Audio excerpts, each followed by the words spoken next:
Hello, everyone. Welcome back to the Co Show. My name is Mason Coe, here as always with my co-host Aaron Coe. Sup? Today is January 27th. We have some baseball, some football, some basketball. Really, some The basketball. Sonics coming back? Not yet. Fuck basketball. The full gamut today, but before we get to that, we are sponsored as always by Goosehead Insurance. Aaron Coe, do you have anything to say? Yeah, I know that guy. Nice. He's pretty good at insurance. So I'm trying to set the all-time Goosehead record for the first 2 weeks. All And right. that starts next week. And I got a real shot at it. So send me an email, aaron.co@goosehead.com. Let's go. All right. So, also, before we get into it, Mason Charles Coe and Aaron Coe 29 on Twitter. The book on Amazon. Got the ebook, hardcover and softcover. Anything you could ask for. So, go ahead and buy that. And yeah, let's just get into the news finally. Let's do it. So, unfortunately, I have to start this off on a somber note, but a legend did pass away recently. Hank Aaron, the home run king, as far as I'm concerned. Yeah. And yeah, I mean, in his passing, I learned a lot about him, and I already had a ton of respect for him. I knew he helped break a lot of barriers, and he had to deal with a lot of adversity, but I did not know the extent. And just hearing his full story and hearing how unfortunately it had to go down for him, even with him being one of the all-time greats, it hurt to hear, but I mean, he just personifies fighting through adversity, and yeah, rip Hank Aaron. He's the first baseball player that I remember. So he broke the record. I think I was 3 years old. I don't remember that. But he played a couple of seasons after that, and I just remember, I mean, it's just it seemed like a really classy guy, and yeah, he went through a ton, and just the racism that he endured as he approached the record. It got to the extent where he was relieved, great accomplishment in your life, and he's just thank God it's over. Yeah. But getting detailed letters, I know where you're gonna be, and this is the kind of gun I have. Drawing like stick figure pictures of them shooting. Yeah, It's just ridiculous shit. unbelievable. That somebody. I mean, you played baseball. You know what the pressure you feel at the plate, right? Imagine there might be somebody pointing a gun at you while you're trying to hit a fastball. Yeah. So I don't know, man. One of the greatest home run hitter of all time. Like you said, the only home run champ that I'll recognize. Yeah, for sure. So yeah, let's move forward from that somber news and get to some more somber news. So it looks like Major League Baseball is going to delay opening day by at least. That's hold on. That's an old story. Oh my God! Holy shit! That's an old story. Okay, yeah. I just look up MLB delay because you put that in the notes. Yeah. So, I can give you a little bit on this. I'm so stupid. It's hard, when it changes over to 20. Yeah. But no, I mean, I don't think they're gonna delay it now. Baseball has made some murmurs about that possibly happening. I've wondered, are they gonna delay it to save money again? Because you had the interesting note that one of the owners also owns a team in another league that they aren't trying to delay, right? Yeah. So, but yeah, I think what this was the people that run the Cactus League in Arizona are asking Major League to delay it. But it's starting to sound to me more like lip service, and they'll probably just push forward anyway. At this point, I mean, pitchers and catchers are reporting in like less than a month, I think. Yeah, I think it's like in the 20s, the number of days now. You got guys coming from other countries and stuff. Like, you can't just. I don't think they're going to delay it at this point unless there's unless something really gets bad, so worse than now. So, But yeah, I wondered if are they just gonna? Oh gosh, yeah, for the safety of people, we're gonna delay it, and also it'll save us a lot of money if we don't have to pay the players. Yeah. All right. Well, Yeah. geez, the connection is not great right now. All right, on to football, I guess. So, actually, no, we'll talk about Hall of Fame. Okay. Hall of Fame, no one got in. Yeah. I mean, As expected. it's the most baseball shit of all time. No one getting into the Hall of Fame. I think it Yeah. was the first time in over. I think it was 54 years. I might be a little lot. It was about 50 years. Wow, I didn't realize it was that long, but Usually somebody gets in because we're all itching to vote for somebody. Mhm. But if you look at it, the guys who stat wise really deserve to get in were the needle guys. Yeah. And I just heard about this today, and I don't know how I missed this, but Omar Vizquel, if we'd had this podcast, so we're doing this 5 hours later than normal, or no, 7 hours later than normal. Yeah. If we had done it at the normal time, I would have been gushing about Omar Vizquel. I didn't realize that he has a whole bunch of, I think he was beating his wife and stuff. Oh shit. I didn't read the story, but yeah, it's No idea about that. I didn't, and I was stunned to hear that because he's always been. I was one of gonna my say, favorite players. damn, that sucks because you've always. Yeah. I mean, I loved Omar Vizquel just by proxy of you loving him and showing me highlights and stuff. I think he's the best defensive shortstop in at least the last 30 years. I mean, go back to Ozzie Smith. Yeah.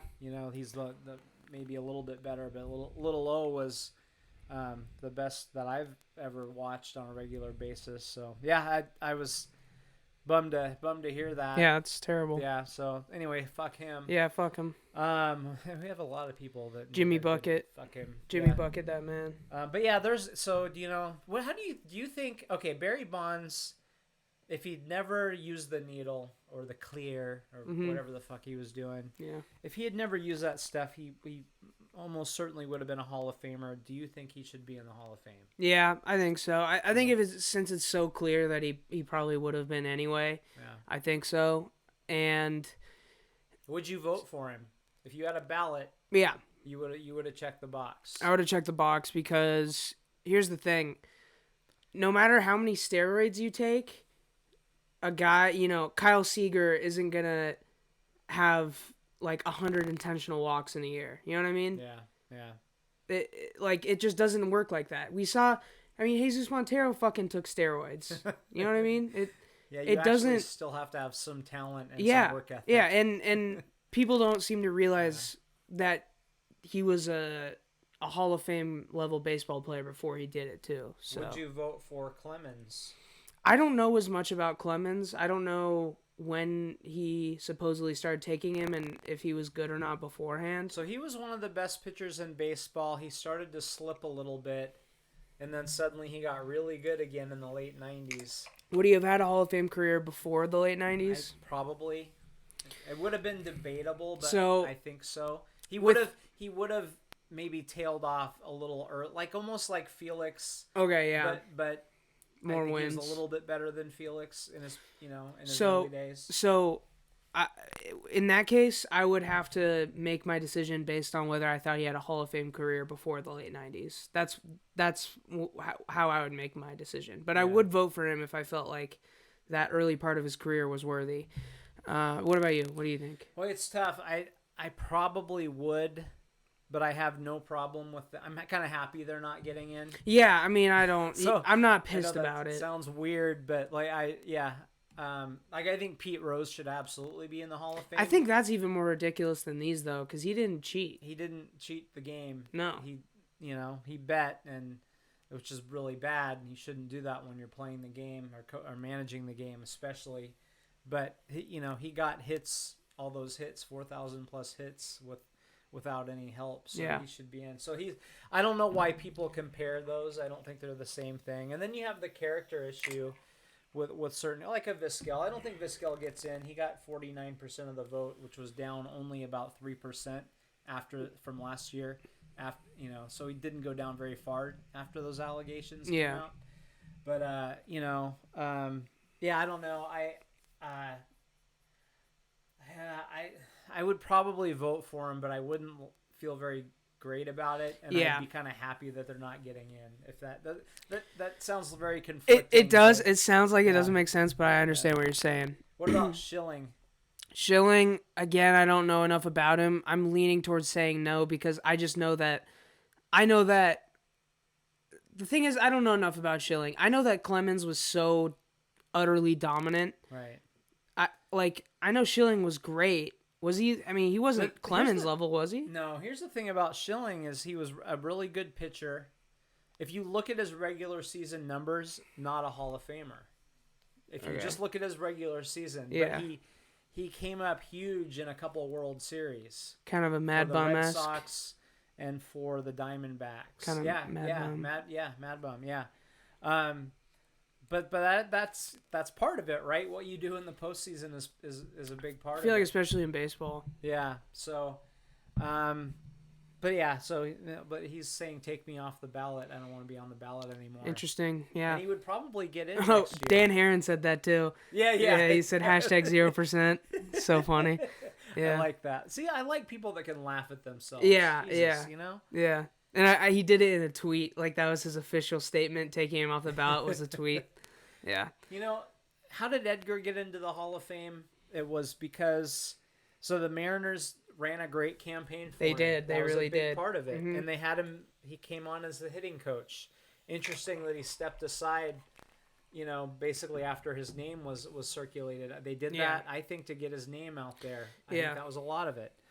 And, you know, like, who's not going to vote for Edgar based on the guy, right? Oh, yeah. I mean, there's no There's one. not one person on earth that's going to say that guy's a dick. I'm Yeah. not voting for him. But if you're voting, do I vote for Schilling or not? I'm on the fence. He's kind of a dick. He's kind of a dick, yeah. I don't need to vote Yeah. for that guy. So I think that's, you know, if Schilling kissed a little ass, he's at Maybe. 71.1%. Maybe Pete this Rose, year. too, honestly. Yeah, well, yeah. Pete Rose has not been very graceful in, Yeah. you know, in his post-MLB career or whatever you want to call it. I life. believe if Pete Rose had come clean almost right away, and apologized, became more of an ambassador. Not signing fuck MLB and shit. Yeah, like, seriously, then I think he would be in the Hall of Fame. Yeah. I truly believe that. He is a dick. I Yeah. think he should be in the Hall of Fame. Yeah. But he's a dick. He's a Schilling, dick. 16 votes short. You know, you just got to... I didn't realize he was that close. Yeah, 71.1%. You just have to find another, 3.9% and you're in, dude. Like, Yeah. this is not how you handle it. Mm-mm. So, whatever. Mm-mm. Take some dudes on a vacation. Whatever you got to do. And then Yeah. none of these other guys, I mean, Scott Rowland, really good player. Billy Wagner, really good. These are all really good players. Most of those guys are people that I've heard of probably because I watched just a shit ton of MLB Network when I was like 10 years old. Yeah. So, I mean, that's... Sheffield, people have wondered about him and the Needle too. Yeah. Jeff Kent, absolutely. Yeah. So anyway. He was on Survivor. There's nobody here. Sammy Sosa. Who's white now. Yeah, I know. Yeah. Interesting. Transformation. But none of these guys. I'll tell you what. So, the people focus on the Hall of Fame voters, a few of the votes, but tell me, other than Pete Rose, who's not allowed to be on the ballot, so don't blame that on the writers. Tell me who should be in the Hall of Fame that's not in that you would just pound the table about. There's a couple guys. You could talk about Dick Allen, who passed away recently. Maybe he should be in. There's a few guys that maybe should be in, but you can't make a strong argument for it. Mm-hmm. And then tell me who's in that shouldn't be in. There's virtually no one. Yeah, almost no one. Probably there is no one. Yeah. So there are always a few screwy votes. I used to do the Little League All-Star voting. I conducted that and helped count the ballots and all that. And so these were like 10, 11, and 12-year-old kids voting for each other, right? Yeah. And there were always a few really fucked up votes, Yeah. like kids that were like the worst players. That you're like, why? It's wow, they're playing baseball. Good for them. And man, that kid's awful. Getting a couple votes, because his buddy voted for him. But you know what? These little kids always got it right. Yeah. The adults fucked it up, but the kids got it right. So anyway, I think that they generally get it right. Even though, Griffey didn't get a few votes, and we get all upset about that. But if you take them as a whole, they get it right, and they got it right this year. I don't have a big problem with any of these guys not getting in. Yeah. Do you think Griffey? It would be more talked about that Griffey got 100% of the votes, or it's more talked about because he didn't get 100% of the votes? Yeah, it was talked about a lot when he didn't get it. I think that would be something like when you bring up Ken Griffey Jr.'s name and his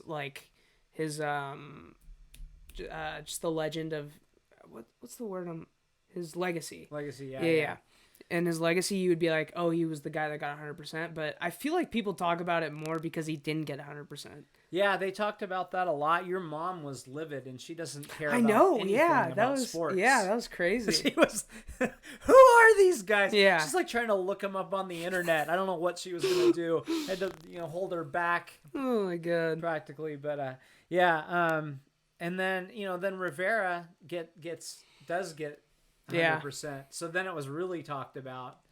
But no one talks about Rivera getting 100%. Yeah, it's like, I guess somebody was going to do it eventually. But part of it is, baseball writers are crusty motherfuckers. And I was around some of those guys, back in my sports writing days. These guys that they have the badge, that they're in the the right. We'll talk about one of these guys a little later. Yeah. And they think they're a big fucking deal. Yeah. Because they have that badge. And some of them are like, well, no one should ever be unanimous. No one should ever be, so I'm going to hold it back. Or they say, Mark Burley, he was a pretty good guy, pretty good pitcher. I don't think he should get in, but I don't want to see him fall off the ballot, so I'm going to waste my vote. I'll take it off of Griffey and put it on Burley. Just throw the guy a vote. Yeah. Because Griffey's going to get in anyway. Yeah. So they do a lot of that shit, which I disagree with. But yeah, the main thing is they just don't think anyone should be a You should be able... guy. They should change it to where you can vote for someone to just stay on the ballot. Yeah. Be like, this guy should get another year. Right. Because I feel like even if Edgar hadn't have got in, he definitely would have got he should have another year vote. The other thing about this association, there are a lot of guys. So there's a guy named John Canzano that covers, or he writes for the Oregonian, does all great college stuff. He put his ballot on Twitter. I'm like, how the hell is he a Hall of Fame voter? He hasn't covered Portland. Yeah, Have you watched any baseball in Portland lately? No. But I think he years ago covered a team for a little bit and Weird. somehow got a vote, and he gets to keep it because he pays his dues every year. Yeah. Very strange. But more and more of the stodgy old crusty fucks are dying off or getting laid off or retiring every year. So you're seeing a little bit less screwy stuff than before. So, anyway, I don't know. I don't have a big problem with what they did this year. Moving on. Yeah, moving forward. All right. Larry, what's his face? Larry Fuckface. We already talked about that. Yeah, we already talked about it. because I think it happened right after our last show. Did it? I think so. Didn't it? Oh. Yeah, it happened. Yeah, it happened right after our last show. it did. Yeah. Yeah, so I figured that Seahawks would hire an offensive coordinator tonight after this show. Yeah. Because people like to break things after we record our show. Yeah. But yeah, it's about fucking time, and we'll see who they get. Mm-hmm. But they hired a guy who was mostly known for what he did for women's tennis. With the TV deals and things like that he got. Yeah. But he was, just was not prepared for this job. Didn't make campus connections. Didn't talk some of the presidents into things that they should have agreed to do. Mm-hmm. The Pac-12 network is a total embarrassment. Handled the money poorly. Yeah, millions less from the Pac-12 network. His salary was among the highest, even though least performing. And then the amount that they pay for that downtown San Francisco spot, you could do the job from a double wide You know, I mean, yeah, the SEC offices, the they SEC were office paying is more a joke. per month than they could have somewhere else to actually buy it. Yeah. So I don't know. I don't know what they're. Anyway, he's gone. I hope they find the right person to do the job. This conference needs to get this next TV deal is going to be huge. They need to get it right. There's so many things to consider too. Do you make a deal with Amazon? Like, do you do something weird like that? Yeah. Because that's probably the wave of the future. It is, streaming deal. Oh, I would love a streaming deal. Yeah. That would be awesome. Yeah. Holy shit, yeah, streaming deal would be great because that means we could actually have any cable network we wanted. Yeah. No, I would go to Amazon right now and say, hey, you have a chance to break in. Yeah. Open the vault for us. Yeah. Let's make it happen. So I don't know. We'll see which way they go, but it sounds like there's no real. People have lists, but it's all rumors. So yeah. Bowlesby from the Big 12 is one that people talk about. People say, why would he leave? Well, he's a Stanford grad and a West Coast guy, so maybe he would want to come back. And if he could save the Pac-12, that'd be great. People will remember him forever. Yeah. The Alabama AD, I think, also has some ties back this way, so he's another guy. There's a lot of people, but I think they're going to look long and far. Larry Scott's in place until June, so I'm sure they'll take a good chunk of that time to do their due diligence and hopefully get it right this time because they really fucked it up last time. Yeah, for sure. Bye, Larry. Yeah, bye, Larry. Yeah. All right. Cale Millen enters the transfer portal. Good for Hugh. That's really the main thing I have to say. It's interesting, Hugh Millen, UW grad, played in the NFL as a backup mostly for a lot of years. I think he's an absolutely incredible analyst. I think he could be on ESPN or wherever he wanted, but he just likes living in, Mount Si and just kind of doing what he wants when he wants. So he's great at breaking things down, Seahawks and Huskies in particular. But yeah, his son goes to Oregon. Washington didn't offer his son. He was a late bloomer, became I think a high 4-star. I was going to say, I remember he had a lot of hype, so I was really surprised he didn't get offered. Yeah. By then, the Huskies had already committed to the guy that started this year. Whose name? Dylan Moore. Dylan Moore. Yeah, Morris. Yeah. Dylan Morris. Dylan Moore's the guy that Dylan Moore plays for the Mariners. Yeah. Yeah. So,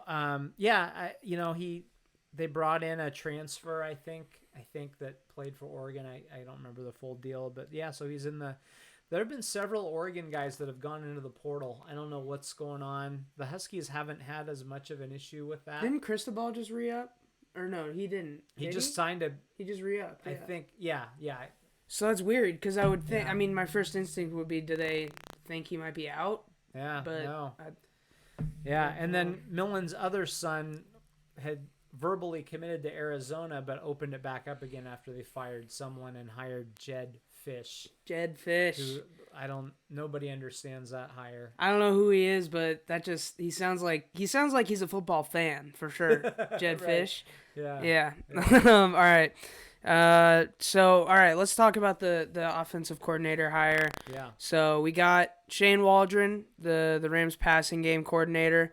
I didn't know who this was, to be honest. I don't know a lot of coordinators around the league, but after reading, plus he wasn't a coordinator really. So passing game coordinator. Yeah. So after seeing some things that you sent me and reading some other stuff, I feel like I'm somewhat excited actually. You sent me something that someone on the Rams staff said it was a big loss and that he'd fit well with Russ. Yeah. So that's exciting. I mean, what are your thoughts? I don't really know a ton. And Seahawks Twitter, I think, has been mostly positive about this. Yeah, which is crazy. I expected them to be upset about it. For sure, me too. They get upset about everything. Yeah. But I knew that he was high. First of all, the Seahawks looked everywhere. They interviewed a lot of people. Mm-hmm. I was surprised. I thought they're gonna hire either Dave Canales, who's on the staff already, or they're gonna hire some retread. Mm-hmm. Here's the thing. So they hired a passing game coordinator. He's wasn't the main offensive coordinator. Plus, the head coach Sean McVay calls the plays anyway. Mm-hmm. About 2 years ago, anybody that ever had a cup of coffee with McVay was getting a job, head coaching job. Well, yeah. you saw him you shook his hand one time. Wow. Okay. Did you were his roommate in off? college, huh? Yeah. So that their offense though has slipped a little bit the last couple of years, and some of that is I think people figured out Goff. Also, their receivers are not terribly dynamic. I mean, they're all like, none of them are DK Metcalf, right? They're all like 4'6", 4'7" guys. You got your guys are Robert Woods and Cooper Kupp. And they're not bad by any means, but they're, like you said, not DK, not Julio.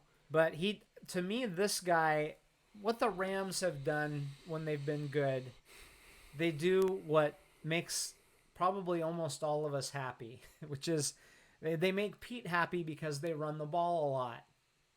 So Pete's gonna like that. Yep. But they do it creatively. They also, a lot of times this season, you heard me screaming, "Throw the fucking ball!" when Russ would get sacked, and then you see an all 22 shot, which I wish they would show more often on the network because you can't see anything the way they show the games, especially like what you're about to say with this way the Seahawks run routes, the way they run their offense. Yeah. So, you can count Russell Wilson's fucking nose hairs. Yeah. But you can't see what any of the receivers are doing. Yeah. So he gets sacked, and then once every 50 plays, they show an all 22, and you see, there's everybody's 30 yards down the field. Yeah, so you wouldn't be able to see him on a wide shot anyway. Yeah. It has to be the all 22. Yeah, it has to be the all 22, yeah. So I felt for a long time like the passing game was not very creative. Actually, the running game was not terribly creative either most of the time. It's like, we're either going to run the ball up the middle or we're going to take a deep shot. I didn't see a lot of really nice, quick, short plays. Well, this is, here, DK Metcalf explained it here, which I hope this is the right clip. And this is Brandon Marshall with the Seahawks for a little bit. Mm-hmm. I get teams just started to figure us out. Yeah. We've been running deep ever since Pete got there. It's play action, run the ball, go deep. Teams just said we just not gonna let y'all go deep. So start taking that away, playing cover two. What happened? So and also I want to watch Brandon Marshall's podcast. I've heard it's actually really good. Him and I forget, it's like, it might be Ocho Cinco or Terrell Owens or something. Yeah. Anyway, I heard it's good, but yeah. So, that's pretty much what we're saying right now is what DK said. Run up the middle, maybe something to the outside with Chris Carson out of anyone, and then just play action, go deep. The thing is, you can take a practice squad corner, okay, put him on DK Metcalf one-on-one, and if that practice squad corner who's barely in the NFL knows what route DK is running, he can cover that almost every time because he doesn't have to worry about the stop, the hook, the out, the slant. So if you know what's coming, you can cover it even if you're barely in the NFL. It's like if I know the pitcher's throwing a fastball, it's 100 miles an hour, a good MLB player can hit it most of the time. Breaking news. 22 minutes ago, right after we started the podcast, David Culley becomes the second minority head coach and first black head coach during this cycle. He gets hired to the Texans. So not the minority head coach people maybe were expecting in Eric Bieniemy, but it's the Ravens assistant head coach / wide receiver coach / pass game coordinator. Okay. So that's interesting, and I feel like, I don't know how much of that creativity is up to David Culley. That offense is pretty creative, and obviously they heavily lean on the run. But I didn't realize he was an assistant head coach, a wide receiver coach, and a pass game coordinator. Right. So I don't know anything about this guy, but interesting. Yeah, I'll be interested to see what Deshaun Watson does now. If that, there have been reports that he wanted out no matter who they hired. Yeah. That's what I was going to bring up right after this. Yeah. Leslie Frazier was the other guy that was rumored to be in the mix. Mm-hmm. I don't know. I mean, I don't know anything about that guy. I don't know if the Texans just hired, a black guy. Please, Deshaun, please. Yeah, just please stay here. I don't know. I don't know. I hope that they hired him because they thought he was the best coach. I don't know. I'm not gonna speculate that they didn't, and we'll see. I don't know. Yeah. I have yet to hear what people have to say about him. So. I also, if I'm Eric Bieniemy, I'm not going there. I'm waiting until next year. And also this See is what I opens forget where I heard this, but a conversation that I feel like has to be had is it possible that I know he's interviewing and stuff, so it might not make sense, but is it possible that he's waiting for Andy Reid to retire and he wants Mahomes? Because I would personally be the highest paid coordinator in football and wait a few years and have Patrick Mahomes. I feel like that'd be worth it. But if that's not what he wants to do, then I'm just saying that's what I might do if I were him. But yeah. I wondered about when Chris Peterson stepped down from Washington and they kept holding on to Jimmy Lake somehow, some way. Yeah.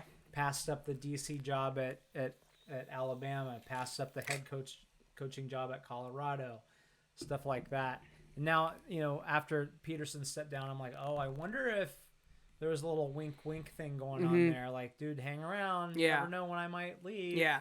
Wink. So I don't know. I hope it's something like that. I don't know what to make of the lack of minority coaches. So here's the thing. If I'm an owner, I'm not thinking about, I need to hire a minority coach. I'm thinking I need to hire a guy that can win me a Super Bowl or a woman. And we're seeing female coaches in the league now.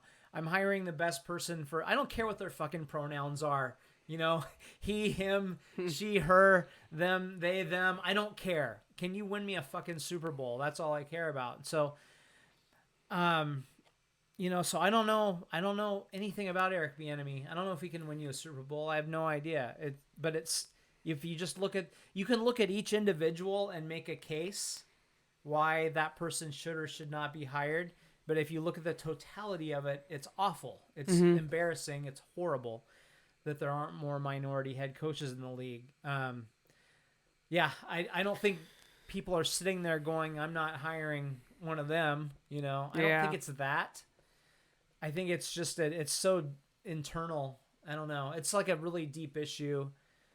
We talked about it before, I guess. Yeah, we talked about it in the last episode. Yeah, I don't know. I don't know what to make of it, but I wish this guy the best of luck. I mean, if he can win in Houston, he's gonna face adversity.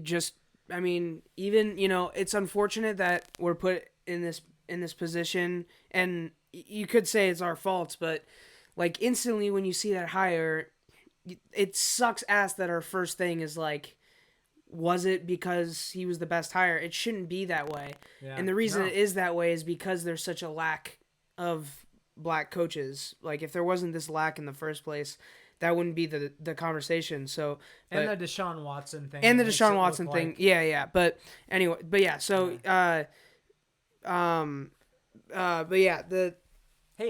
me ask you this. If you were Deshaun Watson and you felt like they hired a black coach, that would make me want to leave more. I would want to leave more. I'd be like, really? You think that's what I want? Like, I just wanted a black guy? Like, no. I just wanted you to talk to him. Yeah, but so they, he's going to face adversity. Yeah. He's already facing adversity, I'm sure, under Adam's tweet. And he's going to face adversity when they lose a shit ton of games without Deshaun Watson, because no matter who the coach is going to be, that would happen. And we'll see, especially, I hate to be prejudiced to people of the South or whatever, but you gotta think it's going to be harder there in the South. And especially with honestly, I'm just going to say it, a fucking racist owner. I'm just going to say it. He's a racist owner. Evidence to that. He's a racist owner. So, and also he said he's going to be involved in football decisions. Yeah. So if your racist owner is already saying he's going to be involved in football decisions, how much do you think he's gonna let him control roster and all that? It's not gonna be at all. So I don't know. Good luck. Good luck I think to him. I would be a terrible owner. I think I would be too, because I'd be like, fire that motherfucker at halftime. Yeah. and I would be too. I would have too much of an ego in football. Yeah. I'd be like, oh man, I really like that guy. Make sure we draft him. Exactly. Yeah. Yeah. Be like, I mean, Vita Vea was a great pick. It turns out, but like Vita Vea coming out of college, I'd be like, we're taking him number 3, motherfucker.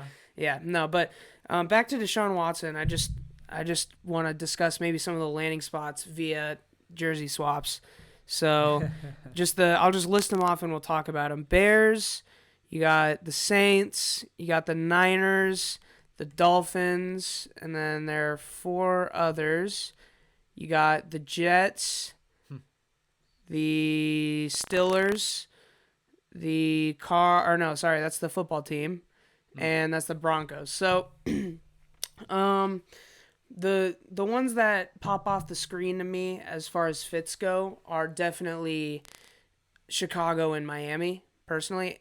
Obviously I think Pittsburgh and the Saints would be great. The Saints, there's no fucking chance they could fit him in the cap. They're already negative $90 million, which I didn't know that was possible. So, and then I just don't even want to think about him in a 49ers uniform. But I think I would absolutely love to see him go to the Dolphins. Yeah. That's where I would want him to go out of these. What do you think? Yeah, I think... And he wants to go to New York, by the way. That's his number 1. New York and Miami, I believe, are his top 2. Well, the Jets and the Dolphins have the draft capital. Yes. So you got to think that they're really top in the running here. The Dolphins could pull off the biggest cuck trade of all time and just trade him back their own pick for Deshaun Watson. Oh my God, that'd be incredible. Yeah. So, I think I would love to see him on the Dolphins. That would be my favorite landing spot for him. The Bears have a pretty decent roster. They're not great, but they're, he makes them a playoff team. They have a good defense, and they have a guy. They have Allen Robinson. They have David Montgomery, 2 solid players right there. Yeah. So I mean, they made the playoffs this year. Who's to say they don't make the playoffs next year? I forgot they made it. They made it this year, yeah. I mean, they weren't a playoff team. Let's get that straight. They were not a playoff team, but they did make the playoffs. First 7 seed in NFC history. Right. So, I mean, those are the 2 that pop off the screen to me. It'd be fun to see him on the Saints, but that's not going to happen. No way. Yeah. And then also some other jersey swaps I saw on Twitter that I didn't bother to find this time. Matt Stafford. About a third of NFL teams have reached out to Detroit about a Matt Stafford trade.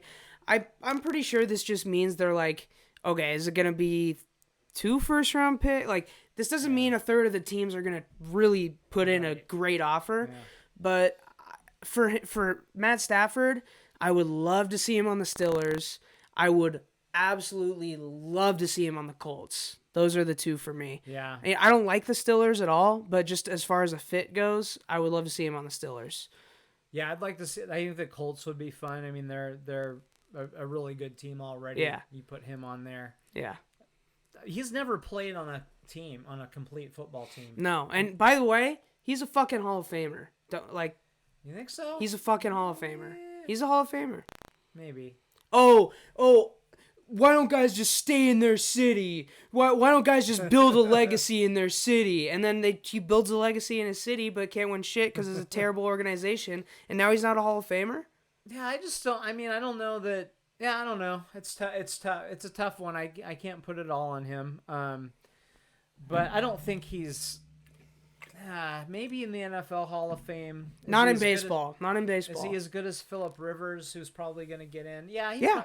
He probably gets in, but I don't feel super strongly about it. I think he's a good quarterback, a really good quarterback. He's certainly not one of the tops of his era. No, I mean, I couldn't do that. I couldn't say that. So, I don't know. I don't think Phillip Rivers is either. Yeah. Maybe for a year or 2, Phillip Rivers was total for a couple years in there, but not for his career. Yeah. He was never top 3, really. But yeah, I think Stafford. I think maybe you could argue, well, if he would have played for an organization that didn't have different coaches every year, and weren't making horrible draft picks, would he be a Hall of Famer? Phillip How does Rivers that change his career arc? Phillip Rivers was in an astronomically better situation for his career than Matt Stafford. Yeah, I think Matt Stafford has every single drop of success that Phillip Rivers was able to have, and which that is always speculation. You'll never know, but if they could do that with Phillip Rivers, I think undoubtedly they could do that with Matt Stafford. Yeah, that's just how I feel. Yeah, and I think Phillip Rivers. I mean, also these are two of the toughest dudes to ever play football. Yeah. I don't know if Phillip Rivers has that start record if he plays for the Lions. Honestly, seriously. I mean, yeah, but anyway, for me, the Steelers and the Colts. I really want to see him on the Colts. I think that'd be cool. Yeah, that'd be fun. That'd be fun. We're gonna have more. We could have crazy quarterback move. I mean, can you imagine if Aaron Rodgers demands his way out? Oh man, yeah. He was on McAfee and just kind of he didn't. You never know. He didn't say happen. He didn't close the door on that. No. I think he'll stay there, but. Man, if Watts, all these, there's going to be a lot of guys moving around. It's going to be insane to see where they end up. Yeah, and then one last NFL thing.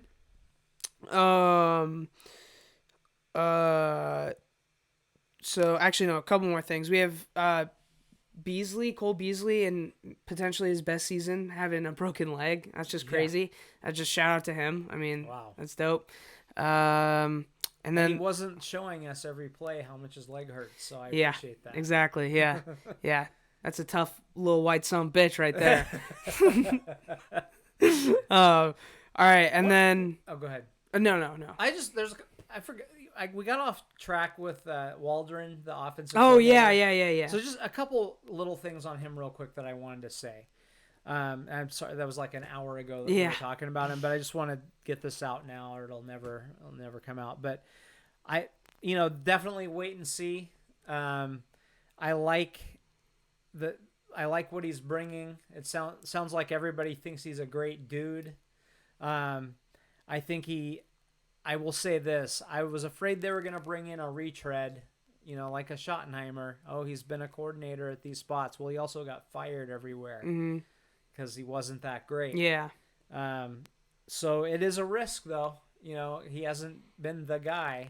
So to me, it's a higher ceiling than I expected them to bring in, but maybe a little bit of a lower floor. Yeah, I agree with that. Yeah, I'm excited, and I love you until I don't. Yeah, Waldron, we'll see what you do. All right. So one more bit of NFL news before we have a little bit of a discussion where I did some research. What research? Research. Wow. Yes. Just quick. Fuck Chad Wheeler. He's in the Jimmy bucket, deep in the Jimmy bucket. Yeah. Don't need to talk about it too much, but he basically tried to kill. I don't know if it was his girlfriend girlfriend, and he's in jail but got released, I believe. He got cut. I hope he never sees the field again. He also fucking sucked. So yeah, he was here's the thing: he's a bad football player. If you're a great football player, you probably get another chance. Ray Rice almost got another chance, but he was basically done. He was considered somewhat washed up. That's the thing. Yeah, so it's all about where what you have left talent. I mean, Kareem, yeah. Well, I don't even think Kareem Hunt's was as bad. This was terrible, but we don't have to compare. Yeah, it's unbelievable. You can look it up on Twitter. It's everywhere. Yeah, there are pictures of the woman. He made a comment, "Oh, you're still alive," and he was like drinking a smoothie or whatever. Yeah. So fuck that guy. I hope this is the last time I ever hear or say his name again. Yeah, for sure. All right. So this is a discussion that we actually had. I don't know if it was last night or 2 nights ago, but we were talking about quarterbacks and their salaries and whether or not you can actually win a Super Bowl with a quarterback making the massive salaries the stars are now. Yeah. So I did some research. Let's see. Okay. So I just looked up the cap. This is just from 2011, the year after the lockout, to 2020. The cap went from 120 million to 198 million.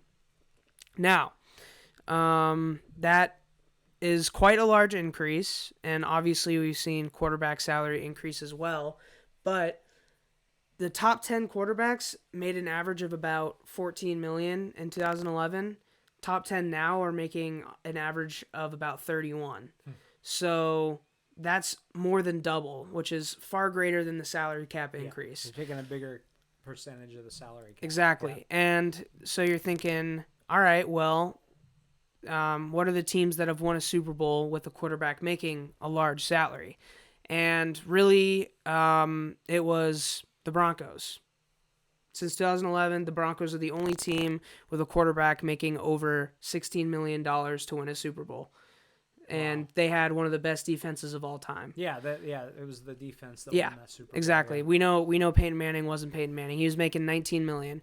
So before that, you have all right, this page is going to take a while to load, but before that you have Tom Brady, and in the 3 Super Bowls he won since 2011, it was like, it would be great if this could load. It was like, I think the most he made was 14, I think, and then, okay, here we are.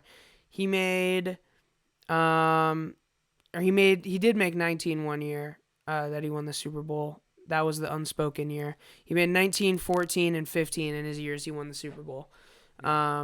And then Joe Flacco was making 6.7.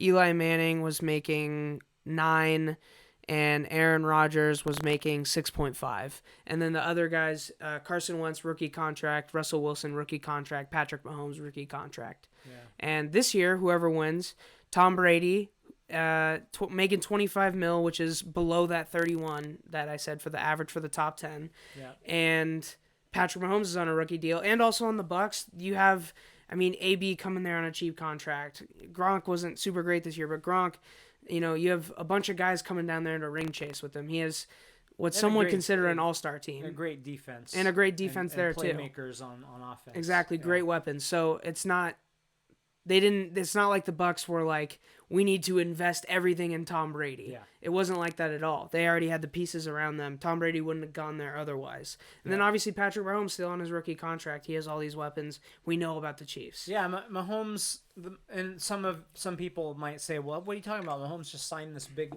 $500 million deal. Yeah. Well, that doesn't kick in until it's not this year, not even next year. It's the year after. So this year and next year, the cap hit is very friendly. It jumps up that in 3 years from now is when they'll have to start paying out. So yeah, and I'm gonna call me Stephen A. Co. or Skip Co. or whatever you want to say, but I'm gonna go ahead and say that you can't win a Super Bowl if you're paying a quarterback more than $30 million. I'm gonna say that right now. Wow. I'm gonna say it right now. And the reason I'm going to say this is because I can be proven wrong. If anyone's going to prove me wrong, it's in 2 or 3 years, Patrick Mahomes. Yeah. So that's why I'm not, this isn't some bullshit hot take where it's like no one will never really be able to prove it. As long as unless the cap goes up astronomically, I'm saying you can't win a Super Bowl with a quarterback making $30 million right now or $30 million relative to whatever the cap space is. So I think the point is that I'm trying to make, at the level we are at right now, you cannot win a Super Bowl while paying quarterbacks what star quarterbacks are making right now. And the only person I think might be able to prove me wrong is Patrick Mahomes, maybe Russell Wilson. There's a couple guys that could probably prove me wrong there. But we legit haven't seen it. No. Ever.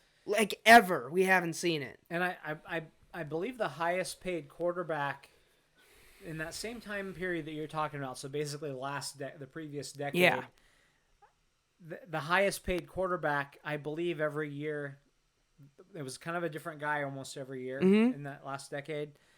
They didn't even make the playoffs. Like Stafford, Jimmy G, Matt Ryan, all these guys were in there. Even the year that the Packers didn't make the playoffs, it was Aaron Rodgers. Started with Donovan McNabb. Yes, yeah. And go from there. None of them, the highest paid guy didn't ever make the playoffs. Yeah. So it's just, the thing is, you'd have to just crush the draft Like That's you'd have I to mean find you'd yeah. have to find your Cam Chancellors and your Richard Shermans every damn year making nothing so you can pay the quarterback. So that's what I was saying to you is I think the model now is to have a quarterback on either rookie salary or just have an absolute fucking angel with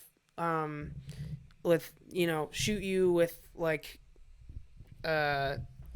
sugar arrows like Tom Brady and just take less money, Yeah. you know. And he left. I've heard that he's left about $60 million on the table. Yeah. Yeah. Yeah, 'Cause so he wanted to win Super Bowls. So you either need a rainbow unicorn like that, or someone on a rookie deal to win a Super Bowl. I think at this current point with how with how superstar quarterback contracts are, especially with the salary cap maybe going down. Right. I mean that really fucks everything up like big time. So I think the way the Seahawks did it, for example, is like you said, you need to hit on draft picks for a couple years in a row. You need to have a few great draft picks. And other than that, if you do that, then maybe you can pay that quarterback a ton. But my point is, unless the Chiefs can find a way to kind of keep everything, patchwork everything back together for that first year he's making that big money, I think they're going to have to hit on draft picks. So, I'm not trying to already walk back this prediction, but I think the way that they do it is with Patrick Mahomes, if they can hit on draft picks and get another fucking Tyreek Hill, that is impossible to tackle. Apparently, it's hard. It's hard to do. You have no margin for error in that exactly, scenario. exactly, and you're gonna have shitty picks. Why did they have Frank Clark and we don't? Yeah, because we had to pay our quarterback and they didn't. Exactly. That's why. So it just you can't sign guys you can't keep guys like that. So you can hit on the draft, but you ain't re-signing any of them because you don't have any cap room left because your quarterback's getting it all. When you think about all the people they have to pay: Travis Kelce, Tyreek Hill. Like Frank Clark isn't going to be on the team after this contract. Yeah, I don't think he would. Probably not. Yeah. I mean, they have to pay. He'll be too old. Well, yeah. I mean, yeah. He'll be like 28, and they'll be like, okay. No. Yeah, maybe that's not the greatest example, but no, it is a great example. Like they won't be able to pay him. If they could. That's true. Yeah. They won't. There's no cap. Yeah, they won't be able to keep a guy like him, or they will keep him, and they'll have to get rid of Eric Fisher or Schwartz or one of their linemen. You know what I mean? Yeah. So it's tough, and I would not be surprised if Patrick Mahomes completely proves that take wrong in the first few years he's making that big money, but once you're deep into that deal, it's hard to kind of patch things together like that. Yeah. And I mean, yeah, what I'm saying is 100% true as of this moment. There has not been a quarterback making money like this to win a Super Bowl. It just hasn't happened. So the thing is that I would tell this to Russell Wilson. I'm sure he's watching this. Yeah. I'll tell you right now, Russell Wilson. Renegotiate your contract, take less money, win a couple more Super Bowls, be an all-time legend. You will get endorsements for the rest of your goddamn life. Mm-hmm. You'll make, you think Tom Brady hasn't made up that $60 million because he wins. He goes to the Super Bowl every other year in his career. He has a food line. The TB12. He sells the TB12 method. He just on that he's made up that $60 million. Do you think he sells any of that shit if he hadn't won all those Super Bowls? No, because no one would want it because he's the guy that wins the Super Bowls. That's why they want it. Yeah. So it wasn't just kind-hearted Tom. Yeah. Good business. Winning Super Bowls is good. I would have felt better about buying that fucking apron if he was making less money. Honestly. God damn it. Oh my God. I wonder how many of those have been burned. Jesus. Yeah, so to me, Tom Brady did it perfectly. He signed a big deal at the time that he signed it, and then he re-upped it. And so he gets the big splash, but then he gives it back. Yeah. So if I were a guy like, I'm trying to think of who's the next guy. Well, the next guy that's going to sign a big deal. Josh Allen. Yeah, he's a perfect example. So if I'm Josh Allen, I don't sign my contract right now for $18 million a year. Yeah. I sign it for $40 million a year, and get the splash headline, and then before it kicks in, I renegotiate so I can go back to the Super Bowl. Man, because then you get the splash of the big money, and then you get the, oh, isn't he nice? Yep. He just wants to win. So Tom Brady, dude, that motherfucker knows what he's doing. He knows what he's doing from a winning perspective and a public perspective. Yeah. Publicity. Unbelievable. Yeah, but were you impressed with my research? That's amazing. I calculated the averages of the top 10 quarterbacks. I typed it into my phone calculator, so it might be wrong. By the way, everything I could have just said might be wrong. So made it all up. Yeah. So I don't even know what these buttons are doing on them.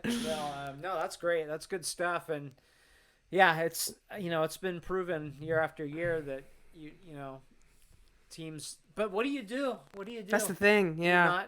Should the Seahawks not have re-signed Russell Wilson? It's maybe you suck for a decade. Yeah. You can't find a quarterback. It's the running back conversation, but on even a whole new level. Yeah. What are you gonna do? Not sign Derrick Henry? Are you gonna not? You're just gonna let Derrick Henry walk? Right. But I mean, like, whoa, you're gonna let Russell Wilson walk? Yeah. Like, you know what I mean? It's and a lot of people in this town wanted him to walk. Yeah, I know, it's so fucking crazy. Which, but now you look at it and you're like, huh. But you gotta have another guy though. Could we be drafting Trevor Lawrence this year? Yeah, there you go. You gotta, yeah. If we only had any draft picks left. Yeah. Seriously. No. Well, yeah. So what do you do? I mean, if you have a guy, you kind of have to sign him, because if you let him walk, it's hard to find a guy. And then also, if I'm a GM, like, oh, I'm not signing the star quarterback that's gonna go win a bunch of games. Like, oh, so you're asking me to get fired, right? Exactly. Like, that's a GM's not gonna fucking do that. So I think at some point the NFL is gonna have to do something. Yeah. But it's gonna be hard. It has to be. There should just be quarterback salary cap. Yeah. And I don't know how you can work it in to where it would affect the regular cap at all, but it should be different. It should be on a different scale. Or just do like something like the NBA does, where you have a max deal. Yeah. So,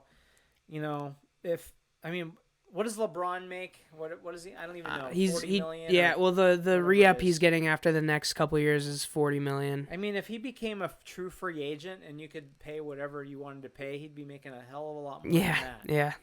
Probably be making $100 million. They play 82 games. Yeah. Right? So he'd probably be making $100 million a year. But they have a max. Mm-hmm. If I were the NFL, I would find a way to get to all the players who aren't quarterbacks and say, look, these quarterbacks are getting all of your money. Mm-hmm. You're making less money because the quarterbacks are taking it all. What if we put a max in place? And it ain't going to hurt you, dude. You're going to get more. Yeah. Because the quarterback's now only going to make $25 million a year max. That means we have $15 more million a year to give the rest of you guys on each team. Yep. So I would, to me, but it's going to be hard to get that. But I would, in the next deal, I would do something like that, or like you suggested. And that's a decade. So we'll have at least 10 years for my take to pan out. We'll have an experiment. So in the meantime, are you going to see guys just, Dak Prescott, maybe he'll be the one? I wonder what the betting odds would be. Is this podcast still going when the next CBA gets signed? What are the plus 1,000 on yes? Hey, I hope so. It means that we're both still alive and kicking. So yeah, that'd true. Be pretty sweet. Yeah. But yeah, I don't know, man. Something's got to give here. I think the bubble's going to burst on some of these guys, and some of these owners are going to be like, "What? We can't win this way." Okay, with a Dak Prescott, maybe we make the playoffs most years. Or Russell Wilson, I would say the same thing. Mm-hmm. Yeah, look, we make the playoffs pretty much every year. Yeah. In the year they didn't, they were 9-7, but they're not winning the Super Bowl in part because they're missing pieces. Yeah. They're missing Frank Clark. Mm-hmm. They're missing some other guys. So it's like we fixed the receivers and the offensive line, and then the defensive line is worse, and the DBs are worse. Then we're gonna fix that next year, and our O-line's gonna get worse, and it's a constant cycle when you have that huge chunk of money going to one guy. Yeah. So I wonder if owners are going to start just having to say, no, we're not. We're just, here's our offer. No, Mhm. all right, see ya. Yeah. And then they're just gonna risk that they might spend the next 10 years finding a quarterback. And then what the fuck happens when we have to pay DK Metcalf?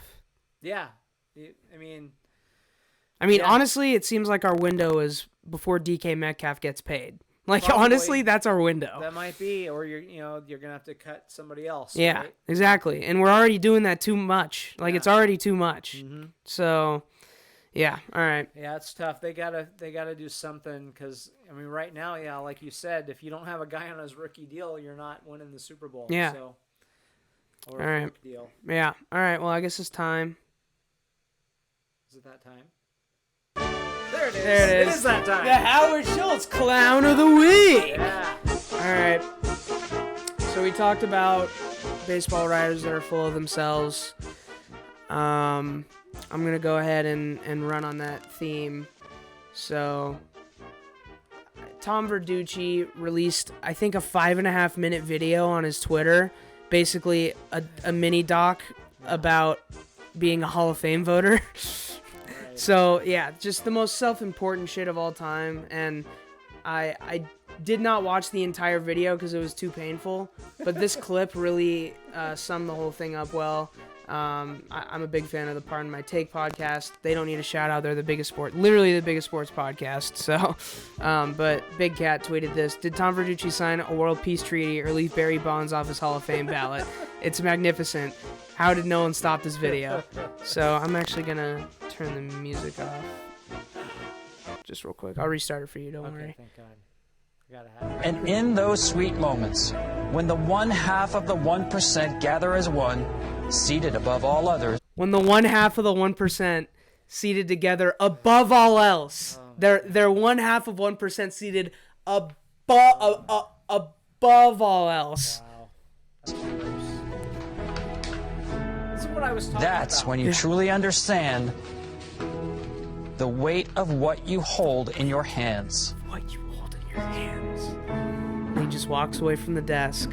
Forgot to mail it. Yeah. Congrats, you lost your vote, bitch. If you don't mail it And in in the- once.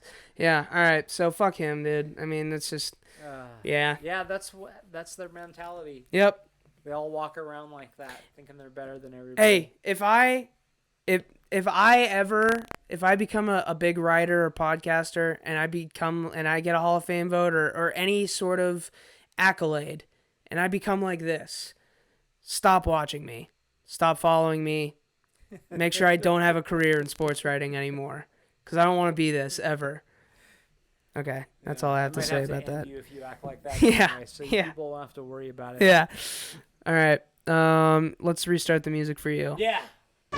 There it is. The Howard Schultz Clown of the Week. Woo! All right. So you know what a big LeBron James fan I am. Yeah. I think he is the greatest player of all time, except for Michael Jordan. I was waiting for it. So he's playing in Cleveland, at Cleveland, the place that he deserted twice. You remember Cleveland, right? His hometown that he left in the dust. So he could go win not one, not two. No, LeBron James is not the clown of the week. I know it sounds like he is. But he's playing at Cleveland, coming to the end of the third quarter. Clock's running down. He goes into the lane, steps back, and irons a jumper, falls off. And he overhears, I believe his name is Jason Hillman. That's who it's reported to be. I don't know if it's 100% confirmed, but he's a Cleveland front office guy, and he's clapping a little too loud. Yep. Woo! Yeah. We're leading at the end of the third quarter. Yeah. So LeBron hears it, because there's nobody there. Uh-huh. There's no fans. LeBron hears it, and he looks back at the guy. You can see him turn toward the camera, and he's like, okay. Interesting. Yeah. Okay. Yeah. And then he comes out and just destroys Cleveland and hit every shot. I Like, think he had 20. LeBron had one of those nights where people remember he should be the MVP. Yeah. Everyone on Twitter was like, oh, yeah, LeBron's the best player on earth. He had one of those nights. Yeah, I forget how many points. I'm sorry, it was 25 or 28. Yeah, something like that. Went off. Yeah. Went off in the fourth quarter and just showed that guy. So, and I saw some stuff on Twitter where they put LeBron's face on Michael Jordan's. Yeah. And I during took that his personally. and I took that personally. Yeah. Yeah, it was great. So, Yeah. what are you doing, bro? Keep your mouth shut. He's pretty good. I wouldn't piss him off. Yeah. All right. Well, we very rarely have to stop the music manually. Wow. Yeah. So, let's move on. Do you have a lock and a player of the week? Yeah, and I was gonna do the Jazz Mavs over, but that game is like probably over by now. Oh, okay, yeah. Well, it was looking great when I looked last, but Jazz who knows? Mavs. It's 100-78 at the end of the third. I got a shot. Yeah. I got a shot. Yeah. They got a ways to go. Yeah. But no, I won't take that because it's already in progress. So I'll go, because I'm a huge, people come to me for NBA bets. Yeah. So the Suns are only favored by 1.5 over Golden State. So give me the Suns. Yeah. So that's tomorrow. If we would have done this, I would have taken the Cavs tonight over the Pistons. They were only -2, and I would have taken Colin Sexton as my player, and okay. both of those would have hit for tonight at least. But I'm gonna go ahead and skip over to, hold on, where is it? NBA. Okay, cool. So I'm gonna go ahead and skip over to the where are the lines? I don't know. Okay. My team, my lock of the week is going to be tomorrow. I like the Rockets -2.5 against the Blazers. And should I snake draft to the player of the week? Go for it. My player of the week is going to be Christian Wood because last time I said he was the player of the week, it kind of worked out. Kinda. Yeah? It worked out pretty solid. So I'm going to go with Christian Wood again. I think he's probably the most improved player this year. And, yeah, they play the Pels, who I don't know if there's anyone on the Pels that'll be able to defend him on the perimeter. And also same with the Blazers. So It's interesting because the other game that I like tomorrow is the Blazers at Houston. Really? Okay. So my player of the week, I think tomorrow we're gonna see some Dame time. Okay. Against Houston. Let's do it. Yeah. All right. What is that game being televised? I don't know. TNT tomorrow at 4:30. Yeah, there we we're go. we're watching that. Hell Yeah, yeah. we're watching that. Yeah. All right. Cool. So, yep, my if I was a betting man, I would have definitely bet on the Cavs and Colin Sexton, and I would have won money on that. Nice. So I would have used that money to bet on the Rockets and Christian Wood tomorrow night if I was a betting man. All right. So yeah, that's yeah. You got any other stuff for news? Nick Sirianni is the Eagles coach. Another who gives a fuck? Honestly, I don't. Yeah, I guess the only thing about him and the fucker that they hired at Detroit is, some of those guys getting hired. The Bieniemy story has been, he doesn't call the plays, so neither do those guys. So that was the one. Yeah. The one really interesting thing about those hires. But yeah, who cares? I don't know. That's the thing. I don't know. None of us know. Bieniemy might be the worst coach of all time. I don't know. Yeah. I'd like to see him get a shot, but yeah, I don't know any of these coaches are. No one's for knows. sure. No one's for sure. Nobody knows you didn't know who the fuck. You never heard Sirianni or Rafael Soriano or whoever they hired. You never heard. That would be an interesting hire. Very diverse hire too. Yeah, yes. So yeah. I think the first is he Dominican? I think so. First Dominican head coach for sure. Like For sure first Dominican coach in the NFL. I'm pretty confident in Yeah. that. First, Yeah. what has there been? There had to have been a Dominican player at some point. You would think at some point. Probably not very many. Maybe not from the Dominican Republic. Yeah. But Dominican American. Right. All right. This is almost as good as our bubble wrap discussion from last podcast. Jesus Christ. Oh my God. All right. Yeah. At Mason Charles Co. at Aaron Co. 29 on Twitter. The book on Amazon and Lulu. You got anything else? I got nothing. All right, that was a pretty good episode, if I do say so myself. Also, actually, I forgot to say this at the beginning too. Like, comment, subscribe, all the dumb YouTube shit. But also, solo podcast alert. Ooh. I don't know how often it's gonna be, but just my overthoughts. Number one, if you want to know the backstory of the name of the podcast, watch the first one, just my overthoughts, and yeah, check that out. I hopefully we'll do one this weekend at some point.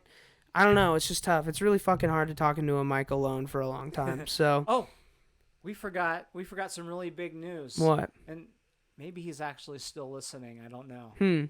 But our guy, Alex Schultz. Oh yeah. Alec. Yeah. Congrats to Alec. Committed to University of Illinois Chicago. So that's really dope. Proud of you. I'm gonna have to come visit and catch you. I was gonna say catch one of your games. Really catch a Bulls game or a Cubs game. No, I'm kidding. He'll Definitely. get you out there catching bullpens for him. Oh, fuck off, dude. Yeah, no chance. Dude's throwing like 96 on crow hops now. So yeah, no thanks. Yeah, go for it. I'd pay to see that. Yeah, congrats though. Chances are you're not listening, but if you are, even if you are, regardless, congrats. Yeah, congrats. So yeah, good kid. Definitely great kid. Great family. Yeah, one of my best buds. So. Yeah, I guess, like I said, follow us on all the shit. If you're still listening, I don't really know why, but thank you. You're dope. And, yeah, peace. See ya, suckers.